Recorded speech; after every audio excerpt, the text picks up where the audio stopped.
I'm Dr. Tracy Stecker, and welcome to the Choosing Help podcast. Choosing Help presents conversations about courage, connection, and the transformative power of asking for support. Through candid discussions, expert insights, and real world stories, this podcast breaks down stigma and opens doors to understanding. Join our community committed to compassion and courage. Because when we choose help, we choose life. Welcome to Choosing Help. I'm Dr. Tracy Stecker, and I'm joined today by three caregivers, and we're going to talk about that today. Caregiving, caregiving stress, caregiving burnout, and help seeking. I'd like to start by introducing the three women with me today, and then also do a brief little intro to what we're going to be talking about. First, I have Ann Greenwald. She specializes in elder care, and she focuses on physical movement to promote health. I also have Rebecca Horvath. She trained as a nurse.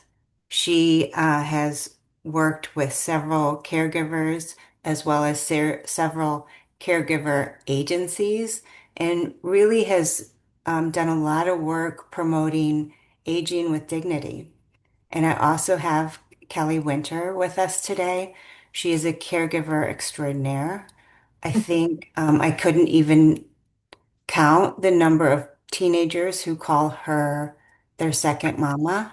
And, Oh. and she also is currently caring for her own mother who has a cancer diagnosis.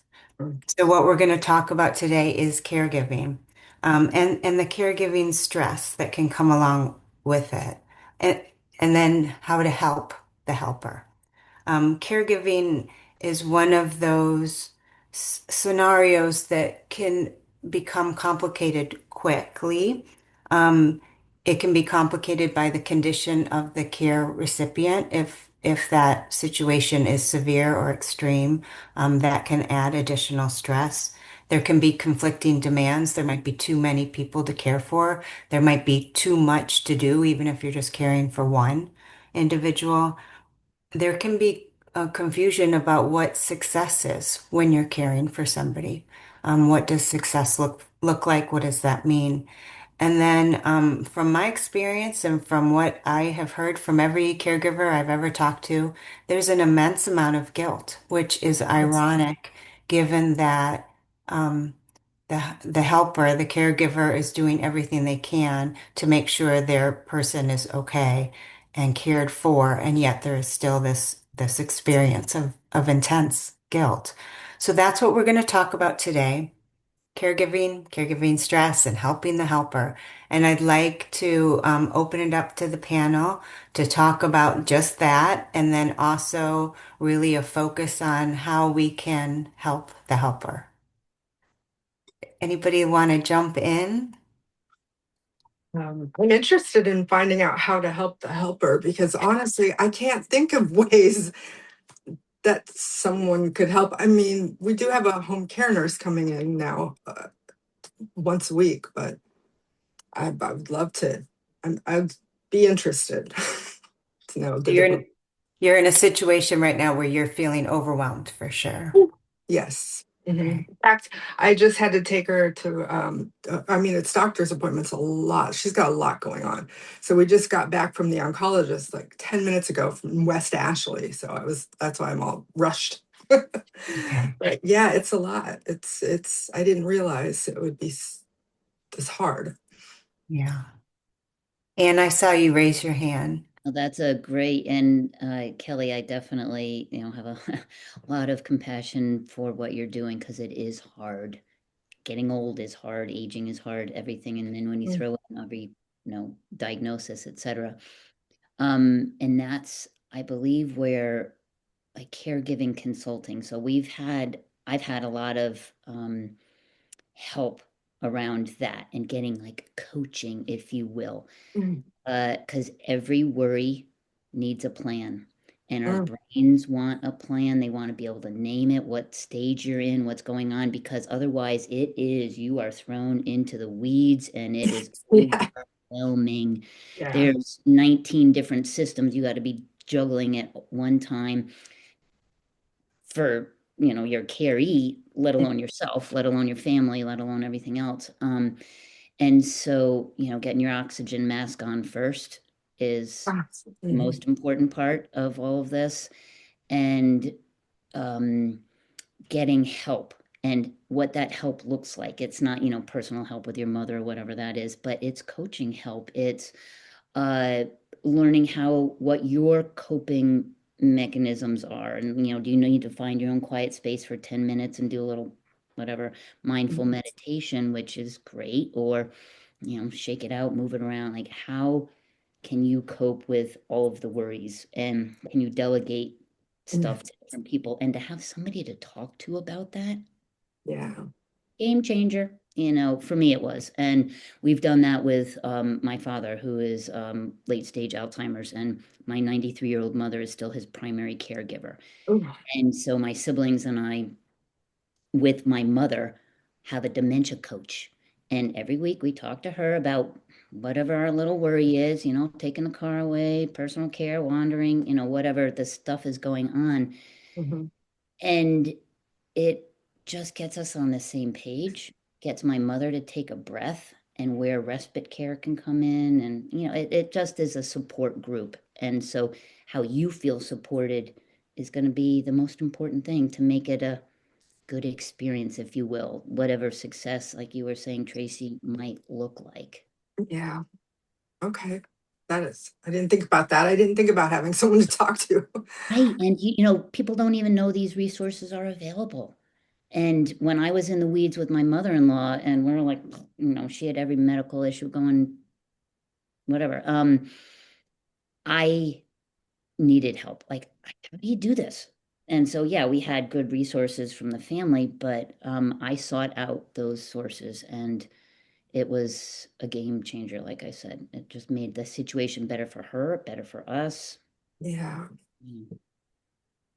Okay. It's hard. It's seriously hard to do what you do. And you can I- get lost in the sauce, and you're trying to jump on a call at 9 yeah. o'clock and getting on the internet, and there's so many stress.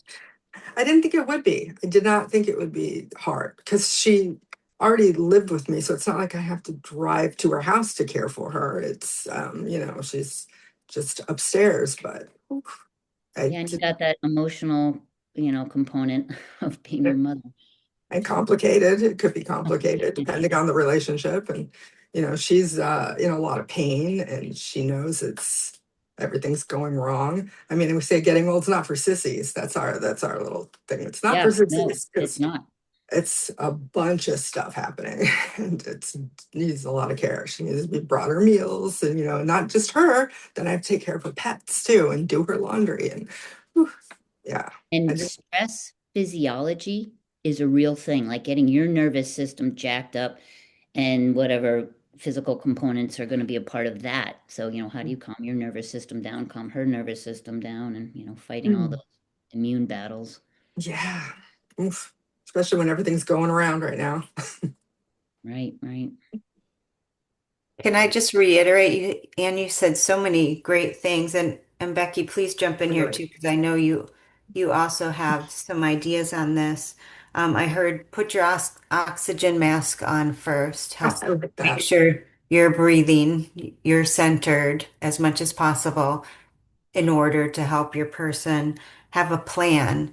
So go to somebody, whether it's a professional coach or even just a personal friend, right? And just make sure you have a plan for how you're going to cope with every aspect of it, every little Every worry. what if situation, like Yeah, emergency action plan, like what if this happens? What are we going to do? Who are you going to call? Blah, blah, blah. Oh, that have a would plan. that makes sense. That would help. Because when something goes wrong, if she has a fall, or, Yeah. anything can happen, You know like what to do without having to you think know about what it. to do. It just makes it a little bit easier. That makes a lot of sense. And Yeah. then I also heard the coping skills, getting help, whatever that might look like. It might be professional help, but it might be just making sure you're helping yourself, helping the helper cope, whether it's taking that 10 minutes just to breathe, getting yourself centered, um, taking a little power nap if that's at all possible, having a shower. I mean, how many times, Shower. right? Just taking a shower, being able to get your mail, getting your meal without snarfing your meal. Caregiving, for whatever reason, can lead to a lot of snarfing meals, but just like taking time to eat your meal calmly. Um, that's what I heard in my head. You didn't say snarfing, but that, And a lot of junk too, because it's fast. Yeah. yeah, fast food. Mm-hmm. And unhealthy, which then wears you down more. That's good. Be the truth. I think sometimes having the wherewithal or someone else to talk with to delineate who you're helping. Like if when I was in the throes of taking care of both of my parents, in you know aging years and multiple health issues all at the same time, and um, I would be at varied times helping my dad be the primary caregiver of my mom, but he actually needed as much help as she did. And so I'd be trying to do help with her while helping him play his role. And then getting confused on my own help of wait, I can't sort this through. This is my parents. Where are things going and what do I need help? No, I don't need help. I need to help them. And so it gets into the vicious cycle where I think you mentioned earlier, Tracy, about the guilt of no time for that. Just got to keep going, pay attention to what's in front of you and do the best you can. Yeah. But it's yeah, you forget about your own psyche of what's happening and where that's getting in the way. So if I'm constantly on the high alert, the fire call, every time the phone rings and I'm okay, I see the caller ID, it's one of them, it's going to be trouble because I've been now rehearsed into that. What do I do? And you just do, right? Just react. But the end game, like for my folks, it got to be a struggle of my own, trying to escape my own pain in helping them. It was hard to see them aging and see them essentially heading for death, and yet the nurse alert in me was constantly, got to get to the doctors, got to call, what's going on, do another assessment, trying to prevent when the reality is the end game is a successful death. But I was so very caught up in the success of that moment of preventing pain that it got a big jumbled mess in my head. Yeah. And then do you feel like I feel like I'm doing everything halfway, nothing is, because Sure. there's so much going on and I'm letting everyone down, and not following through with what I said I would do or need to do. And because I'm too busy, feeling like I'm putting out fires with that, because I mean, she's pretty advanced and there's a lot going wrong. So, and then the compassion that you feel, because you want to, it must be so hard for them or for her.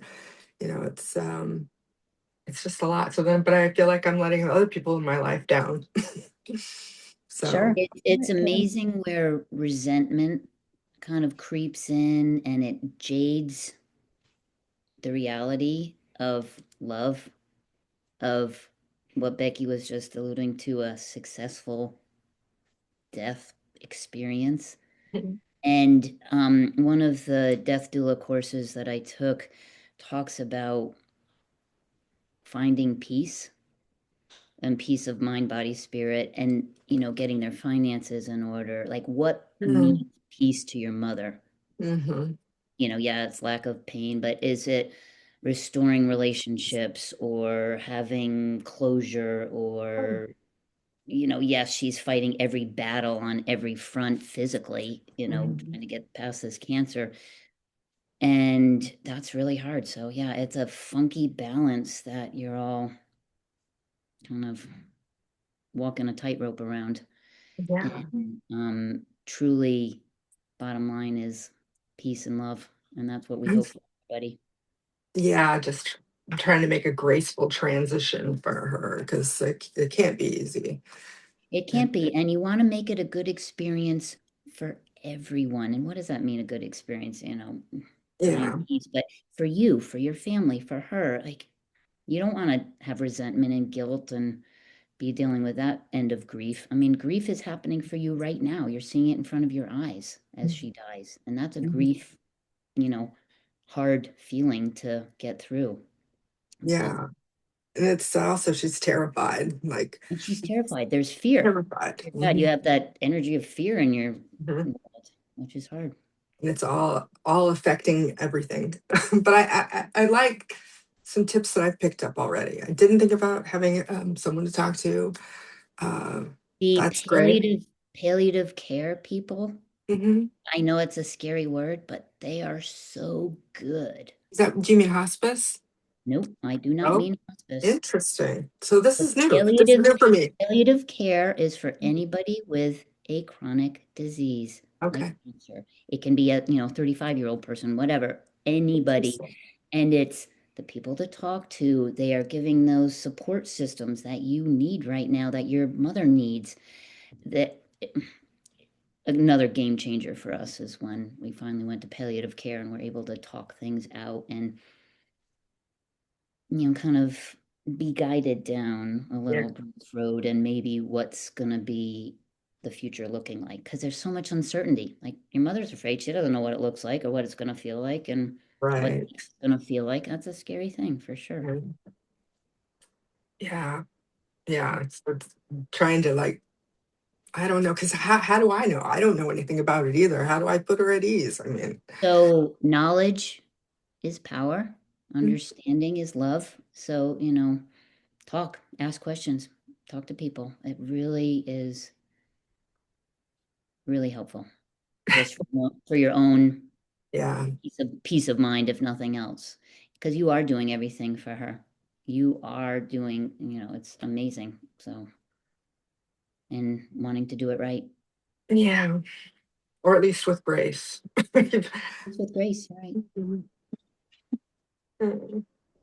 And somebody told me too, I think was it Becky, told me look for small moments of joy Yeah, in all the chaos. That has stuck with me. that was my mantra for a while. I love it. Near the end, because it was just so overwhelming, and I really was feeling beat up at the end of every day because the to-do list way longer than I began with, or the what felt like a failure in the moment, something went awry, didn't go as planned or whatever. But they were all normal things, and of course they were bound to happen. And what I was missing is that, the simple moment of when my mom would laugh or smile, or we'd reminisce about some silly thing, or even if there was a major catastrophe with appointments and scheduling, and we got there, whatever crazy thing going on in healthcare, Yeah. if we came away with resolution, like in the end, oh, well, that doctor was really nice about talking about the mistake that they made, right? That Yeah. then all of a sudden, that big failure felt like, oh, phew, someone connected with us. Someone was kind to us. That we had a moment. We had just a moment where we were seen. It got so simple. And that at the end of every day, that was what I would reflect on is, okay, what single moment of joy happened today? I like that a lot. Yeah. And it was a game changer, Mhm. for the just letting go of all the crap that's going to happen. Yeah. Just accept that Showing it's up for going to happen. surgery on the wrong day. Yeah, yeah. After fasting and preparing. Yeah. Yeah, this happens. But We yeah. have to celebrate the little moments, and that is the primary way to deal with stress. Stress physiology, bringing down the nervous system, is celebrating those little fun moments, those moments of connection that, will stimulate the vagus nerve that brings down stress. It brings down the nervous system, and it, opens the heart a little bit more. And I love that moment of joy. The little Mhm. glimmers that, you see the first little bud on the trees in springtime or whatever it is. Yeah. I like that a lot. I've been thinking about that a lot every day because I feel like my day's filled with so much chaos. The grass is still green, the sky is still blue, the simple reminders. It's all Like Exactly. every morning, okay. yay, the sun came up again. Yay. Yes, this too shall pass. We will get through this. Yeah. Well, and also that all of you are there for your family. You're talking about some small moments, but there's also that big, huge moment to celebrate. All of you have been there for your family members. I know it seems to get confusing when you're trying to understand what is success here, and how are you still feeling guilty, and how are you still feeling like you're not doing enough? Right. But that is the big picture. When you look back on all of it, all of you can say, I was there. I was there for my family. I did everything I could. And that, I mean, talk about lowering your stress. That's a big sigh of relief, I think, for people to say, I did what I could. Maybe you can't do everything. Nobody can, but you were there. In whatever there means for Yeah. you, you were there. Whatever capacity and however you had to show up. What I found also very valuable, both in my husband's family and my own family, is recognizing your own personal strengths, like what you would bring to a table in terms of caregiving, but then the other people in the family or your other kind of team members of sorts. For example, my brother-in-law is a doctor, so he brought the medical Mm. component. His brother is a geologist, but he's super organized. Like he took the control of the money thing. My husband also very organized type of person, so we did a lot of the maintenance around the house. I was the one that kind of brought going to the appointments and the personal component to it. Like that's my wheelhouse. I don't can't do the other stuff. So honoring them and honoring me, and when somebody's in a low place, like other people will hop on board to kind of keep that ship running forward. So like you don't have to do it all. If it's not in your favorite place, who else is available to do that? Mm. That was often where I found my little moments of joy, was that when the teamwork just seamlessly happened, exactly what you were just saying, Anne, about, for me, it was my brother and I only have one sibling, but the two of us were divide and conquer in terms of taking care of my folks. And when they were both insistent on still living at home, but we knew Mhm. they could not be there by themselves, we were taking turns on who was stopping by that day. And then as time went on, and when they actually needed one of us there 24, we were doing the shift work. Oh, wow. And he, same thing. I was the nurse background. He could do everything and anything around the house. So he was keeping the maintenance of the house and anything that was going wrong there well kept. And we just didn't even talk about it. It was sort of like acknowledgement of each other's roles and just go. And then the simple moments would then happen. I was coming off from a night with my dad, was having had a rough night. My brother was going to relieve me in the morning, and he showed up with a cup of coffee in his hand for me because he knew my dad only drank instant coffee, and I didn't care. I hated instant coffee, but I would drink it anyway. But he just showed up. He didn't say anything, and I all but cried. Like, oh, someone saw me, thought about me, Yeah. But nothing was said. It was just okay. All is well. Oh, you know, just a small gesture just the too. small things. Just like, okay, we made it through. Well, Oh, and because you were dealing with both of your parents, you had two at the same at time. the same time, yeah, it was tough. Yeah, I can't even imagine having another one. Yeah. She's a And lot. just to talk about that team component, there might be people who actually don't have a team, don't have siblings, or don't have, even if they do have siblings, maybe a team that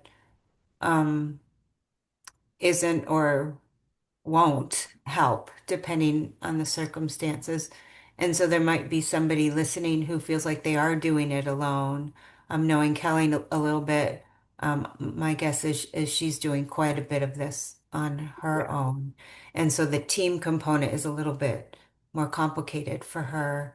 But when you were talking about that palliative care, Yeah. um, how could somebody get a hold of something like that? Most every hospital has a palliative care, and Becky, you can speak to this much better than I can. So can you go into that? Yeah, I mean, usually it's through your primary care doctor. So whoever your Oh, mom has is, he refers, so they refer you. You will. yeah, or You they, ask yeah, them, you will have to connect you ask with them.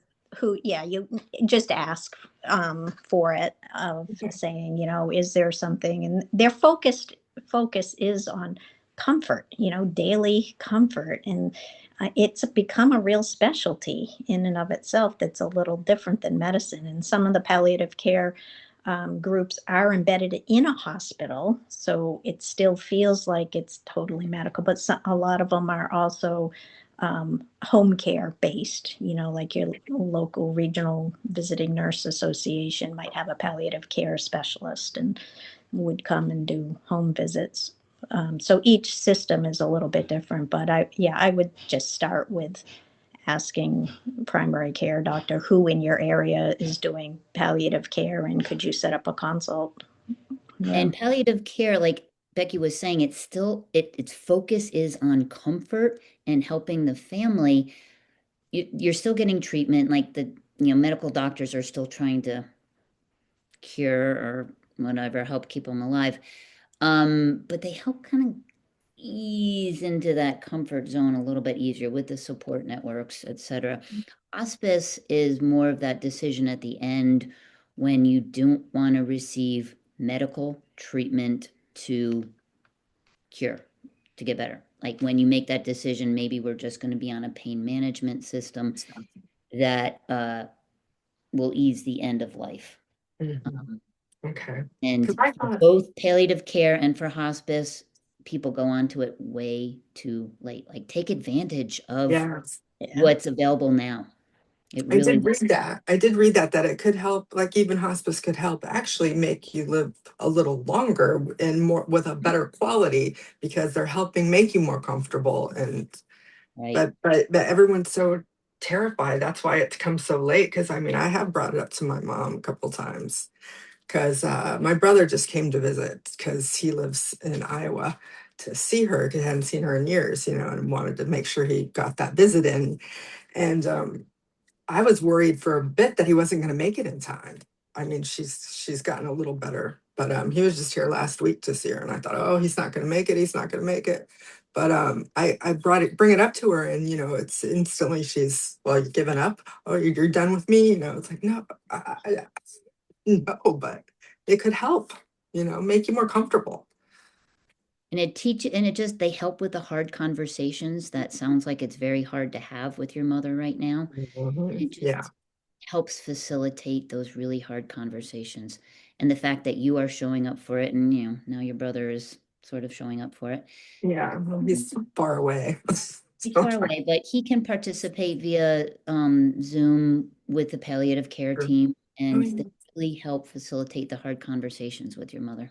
Yes. And Okay. it's That's where sweet, he could help. makes it nice. It makes it more comfortable, I guess. You might be more willing to talk to him about that stuff too. Their relationship's different than our relationship, So, Always. yes, that's right. That's right. Mhm.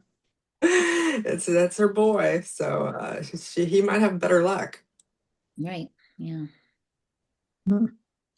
Yeah, the connections between people, I think, are key because if you boil it all down, it's not even caregiving that we're doing. It's just connecting to our loved one in a different way. So it's us trying to accept and understand the new roles in connecting, and Mhm. it's almost like the word giver doesn't quite do it for me because we're giving care to one another our whole lives. We Mhm. receive care, we're giving care. And so then to suddenly be tagged a caregiver, and somehow that then brings you into this whole other expectation or role, when the reality is, well, I'm just trying to understand and get my head around aging and death and my role, that whole role shift that happens of I'm very connected to my parents as them being my parent, but now I'm the child parenting the parent, the Yeah. role reversal and all of that. Hmm. And so what does that look like? It's still care. They were still giving me care right to the end. My dad couldn't handle, like, he hated it that I would see him on the ground and need to help him get up. It tortured him, and yet of course I was going to be there for him. And that's who, but it becomes that double-edged sword where he almost doesn't want the help because it's me. Yeah. Mhm. Yeah, I didn't think about that. My mom doesn't have that problem. We have a complicated relationship anyway, but she says, you Yeah. owe me 17 years. I go, what? Oh. Because she raised me for Yeah. 17 years. Ooh, okay. Yeah, That's one way to look at it. Yeah. I know. I did not birth you, though. Just to get that straight. But Yeah. Yeah. But then yes. there are moments where, yeah, but then you see them very much acting like a kid, right? Yes. Oh, don't even get me started. Well, that's the other source of help, though, is being able to laugh at the situations, find the humor in it when it did not seem humorous at all in the time. Right? Like I've never seen a grown person cry from getting an IV. Like, what are you doing? Stop. But my mother-in-law was like a little pincushion, and her skin was so thin. I'm like, of course she's gonna cry every time she gets this. Whoa. And Did her veins get so thin too that they oh God, yeah. burst? And so for her infusions, like going to Becky's point of kind of making a joke of that, it's my camp counselor background, whatever. We had to name, like they had to bring the infusion team in and get all this, Yeah, stuff. And when you had a new we talked about that. phlebotomist, you're like, oh God. And so I would say, how did it go every day? And she liked this one person, and her name was Sheila. So we would call her Sure Shot Sheila. And so, oh, was Sure Shot there today? Please have. Because she could get it. Please have Sure Shot be on duty. So we had these funny little. I like that. I'm going to bring that up because she does have she has a lot. She has to get blood taken all the time, and they have a lot of problems getting it. So it's bing, bing, bing. Oh, and it's so hard. They're like these little pin cushions, and that does hurt. And I would cry too. I can't stand it. Yeah. Sorry. I don't know. I have boys, but I mean they were the worst. They were worse than girls, when they were little. But now that they're older, they have to outman each other with taking that shot or that. But so I'm like, come on, mom, get in the mix. Outman those boys. You find what works. Yeah. I mean, it's different for everyone, I guess. But it is harder, much harder than I thought. So I'm glad that we are having this conversation because I didn't think it would be that much. I mean, I just didn't think it would be that big of a deal. Yeah. And it is. It is. And you gotta get it out. Just keep letting it out. You gotta have a moment of your own venting. Yeah. But going back to Becky's point, which I think is critically important about caregiver, what does that mean? And it does mean connection. It going back to what Ann said, it's about love. It all boils down to love, how you as a human give love to people that you love. And of course, sometimes it's painful. So finding those moments of peace, finding those moments of joy, finding your tribe that you can talk about it, get some support from them, finding your tribe that you can hand off certain parts, finding things to laugh at, be able to breathe. Yeah. And the senses, what brings joy, and different music that might be soothing, or a lot of what I do is the power of touch, either through Reiki or gentle massage. Mm. It's powerful, and as another form of love. Um, just Yeah, nice my ways to. mom, one of my mom's favorite home health aides that came in to um, help her shower and bathe. I think the reason that she was her favorite was because on one of those days she brought music into her bathroom and turned on Frank Sinatra and had Um, tunes, and she was getting blue swooned by eyes. Frank Sinatra music while she was taking her bath, and she just loved it. And so Uh, even though that time was really painful and hard for her to maneuver at that point, she came out of there beaming out of the bathroom, just thought that was the best thing ever. And so again, it became that moment of joy that made the difference in that whole day. that's It didn't matter. awesome. Yeah. I can see that. I can definitely see that. Yeah, that would be I know she would probably enjoy that a lot too. Yeah, Simple find out what things. their favorite singers are, favorite music. I had a huge playlist from my mother-in-law that we Yeah. play all the time. That's what I can do. Okay. I can make a Yeah, playlist. fun songs, but melodic songs, Mhm. minor key, kind of bittersweet is really Mhm. Yeah, then that'll get me all teary-eyed. Yeah. does somewhere over the rainbow. Oh, Go every time. mm, that is a good one.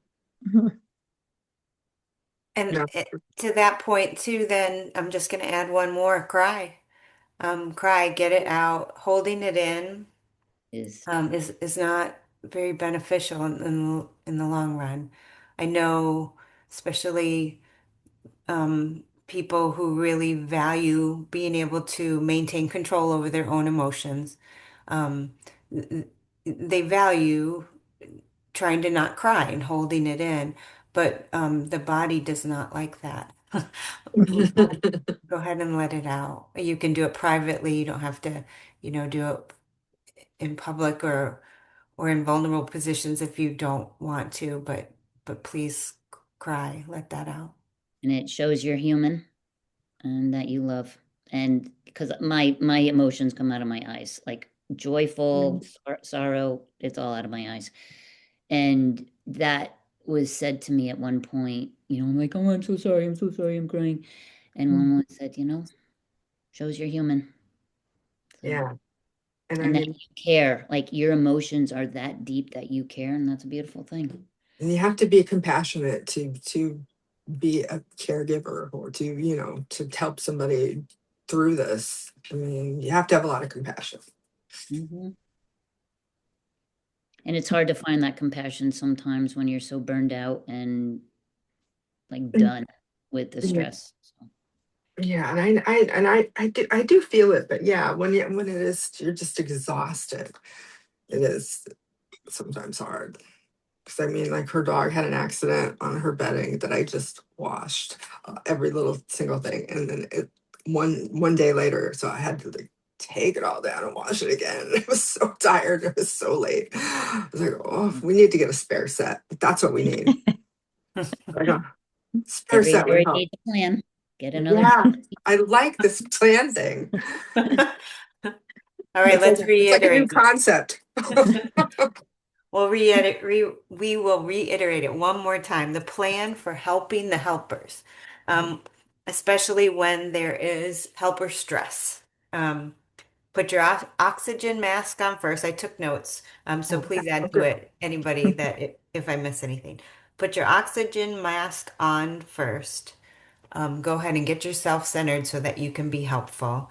Very hard to be helpful when you're running in like this. That's true. Um, have a plan for every aspect of every situation. Go ahead and think like okay, worst case scenario happens, who will I call? If this happens, who will I call? Where will I go? If I need There's, extra excuse sheets, me, okay. Tracy, there's many templates online about those Ex- plans that Excellent. help you fill them out. Plus, there's a lot of people like me who will help you fill them out as well. Like, just kind of walk through and have you talk through different things. And then if somebody wanted to Google that, exactly that, how would I find one of those plans? What could they put into Google? So, Family Emergency Action Plan. Excellent. The whole, elder care directive stuff. Anyway, the staff. Yeah, no, I have a whole list of resources that I was hoping to hand Please, out. yes, please send. Yeah, I can Mhm. definitely send them to you, Tracy, if you want to put them Excellent. in the show notes or whatever. Mhm. So family emergency action plan and you said elder care? Uh, like advanced directives and what Okay. the wishes are, those types of things. Okay. All right, so going back to the plan to help the helper, get yourself centered, have a plan, go ahead and make a plan for every situation. Get help, which means know your coping skills for those situations where you can grab a moment for yourself, get your tribe together, your own support system, and a support system for your loved ones. Have a team, have someone to talk to. And then the three things that I love the most, just personally, make sure you are thinking about peace, peace for yourself and peace for your loved one. Remember that all of this is about love. Every aspect of it is essentially love. And then have those small moments of joy. Take in every day, just at least be able to acknowledge, at least we had that one moment of joy. Yeah, I like that a lot.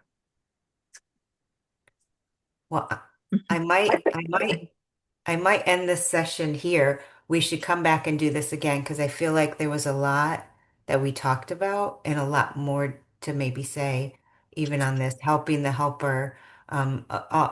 Everything that we do on choosing help is helping people who are in a situation where they need help, but the helpers also sometimes need help. And so just orienting ourselves toward our helpers too, I think is really important. So thank you, Becky, Kelly, Ann, for being with me today. We will add notes, show notes for resources.